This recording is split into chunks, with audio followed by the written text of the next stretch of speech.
Hi, everybody. My name is Maria Kurtinova. I help to run an organization called Ukraine Trust Chain.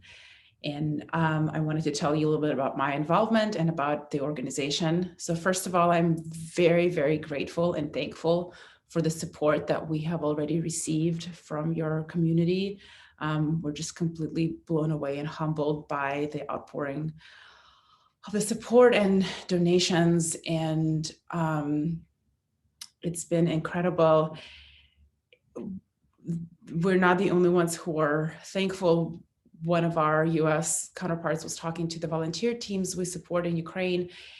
And when we explained that there is a community church in Chicago suburbs who has really felt and contributed to this cause, our volunteer teams in Ukraine, just the two people in Ukraine just started, one started crying, and the other one was just having goosebumps from understanding that they're not alone and they're supported by people in other countries and who share and understand and care about their present and their future. So thank you from us, and thank you from people in Ukraine. So I just wanted to say that 2 months ago, I would not, if somebody had told me that I was speaking during Sunday service to a congregation about an aid organization that I am helping to run, I just would not have believed it. This is very far away from what I had been doing all my life. And yet here we are, and the world is very different than it was 2 months ago for many of us.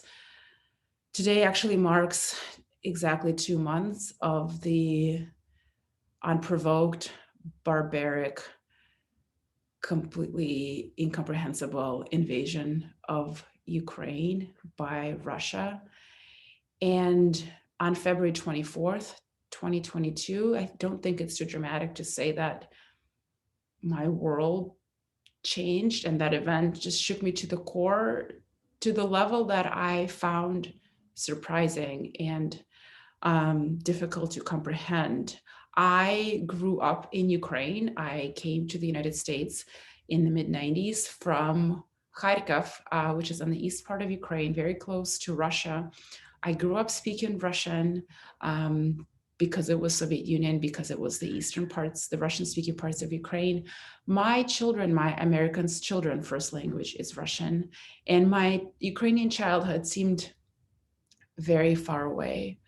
And yet, when the invasion happened, all the fuzziness went away, and the existential dread that has come over me is hard to overstate.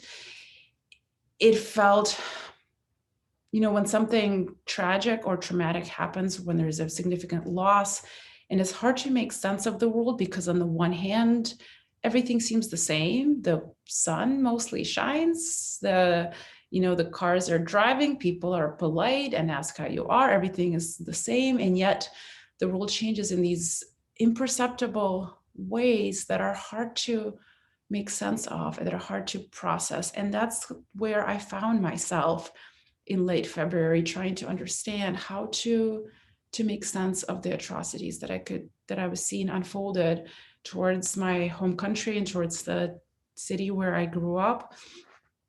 And yeah, it was hard was feeling a lot of things. I was feeling very lucky, just that by just dumb luck, I happened to be busy, packing school lunches for my kids instead of hovering over them and sheltering them from bombs in subways with, tens of thousands of other people.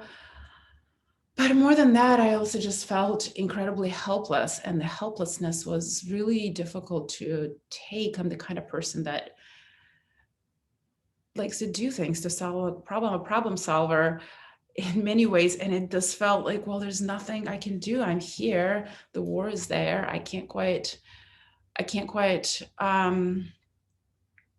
affect the course of it. And that helplessness was difficult to process. And a couple of days into the invasion, into the war, my good friend Daniel, who came and spoke at the fundraiser concert last week, called me and said that he found volunteer teams in Ukraine who are doing incredible work, who he fully trusts. He spoke about the reason why he trusts these teams of people.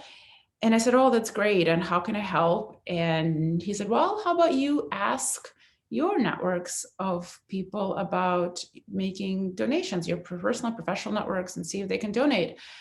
And I said, "Okay." Again, I've never been really involved in fundraising on any kind of major scale. And I said, "Well, why would people in my networks give me money for this cause?" And I don't remember the exact same that he said, but it boiled down the message, the principle, the basic principle of the way he envisioned this working was trust. That people in my networks trust me, and I trust Daniel, and Daniel trusts these Ukrainian connections that he made.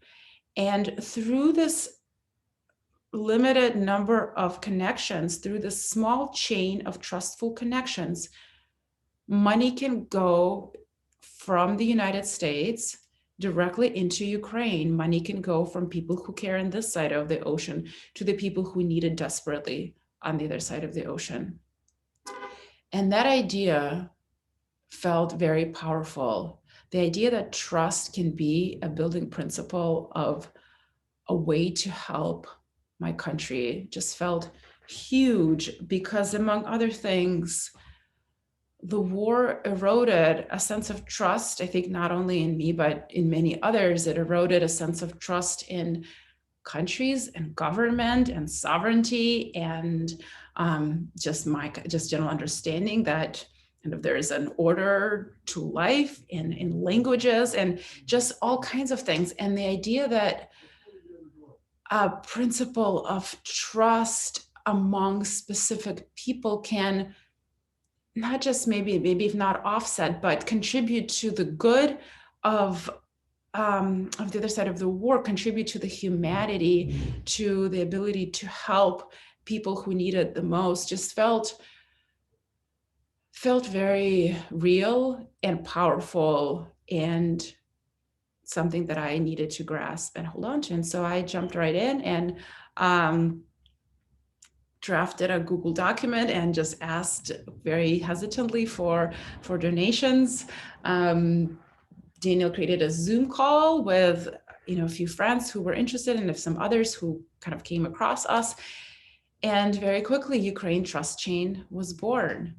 And within a few weeks, so it's been about 6 or 7 weeks since Ukraine Trust Chain has been in operation. We're a nonprofit. We are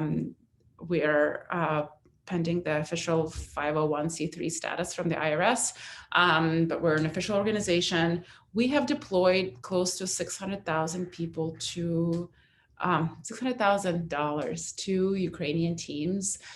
And I'll tell you in a second a little bit about what the teams do. And the scale is a little hard to process for me, because it just started out as such a grassroots effort. But the support is needed more than ever, because now we have these 7 teams in Ukraine who are counting on us to continue supporting them to do the important work that they do day in and day out. Ukraine Trust Chain is 100% supported by volunteers. So there's about 25 of us that work in different capacities, just in our free time. My particular role, I kind of wear a lot of hats. I help Daniel with strategizing around next steps. I we have a small department that helps to address specific aid requests that come our way. So if somebody needs baby formula or food or clothes in a particular little village, we try to either engage our networks or try to see if there are networks already deployed in Ukraine that can help them. I communicate with the US donors. I've been applying and receiving grants to support our operations. So I kind of wear a lot of hats, and we have people who do different, obviously play different roles in the organization. We take no overhead, so all the money gets channeled directly from here to Ukraine in supporting of 7 teams. Some of the teams do mostly, it's hard to delineate. So some teams do most exclusively humanitarian aid, and that can look very different. We have shelter for refugees in Dnipro that one of our team leads has built for. It's a shelter that can house a few hundred refugees. There are children activities, their beds, their food, it looks amazing just from the pictures and the footage of what I had seen. As when the atrocities in the Kiev suburbs, such as Bucha and Irpin, have been uncovered in early April, some of our Kiev teams have pivoted their efforts to go to these heavily affected zones and provide food and generators and whatever was needed there. We have a few teams that deal specifically with evacuations, although a lot of times it's combined with the aid where a bus goes to a city that needs to be evacuated with humanitarian aid, and on the way back brings out people who want to evacuate. So there's these types of operations. Today, well, as of last week, I actually didn't get the most up-to-date numbers. As of last week, we had 26,000 people that have been evacuated, almost half of which were children. There are quite a few orphanages that had gotten evacuated from the hot zones. We have a priest who has his own community shelter in Dnipro, who's been very powerful in organizing extreme evacuation efforts. There's another team that drives under fire to get people evacuated. It's these incredibly dangerous missions. We've recently been able to purchase bulletproof vests for them so they can do their jobs in a slightly more safe way.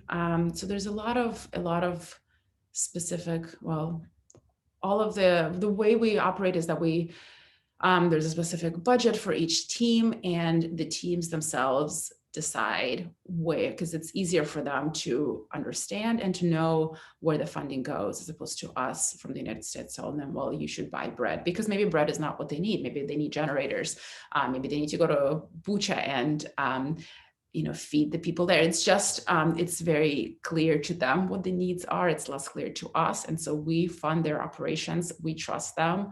Our community here trusts us. And it's been incredible to be involved in this. And we're incredibly thankful to the community, the local community in Chicago, specifically the community of the Community Church of Lake Forest and Lake Bluff, and many other organizations who have been sympathetic and caring and helpful.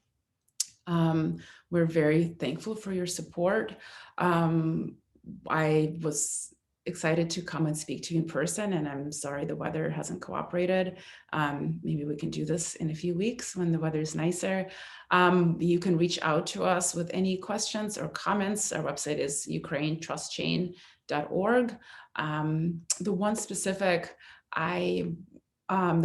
Sean was very kind to suggest that if there's something specific that would be helpful to us, that I should mention it. And the one thing I think that we would need and be very appreciative, other than financial support and especially spreading the word around us to your networks, is press and media coverage. We've had some. We were featured on WGN. There was a Denver Post article. There's some kind of pieces here and there, but in every time there was a media release, we have gotten a lot of support and help from these media posts. And so we want to get the word out. We think we're doing important work, and we'd love the world to hear about it. So if any of you have any media contacts that could be connected to us, we would appreciate it. We have a lot of footage, and we'd be happy to speak and do interviews and get the word out in any other way. Thank you again. Thank you for listening to me. Thank you for your support. Thank you for caring about Ukraine and about the people and children of Ukraine and their present and their futures. Thank you again. Bye.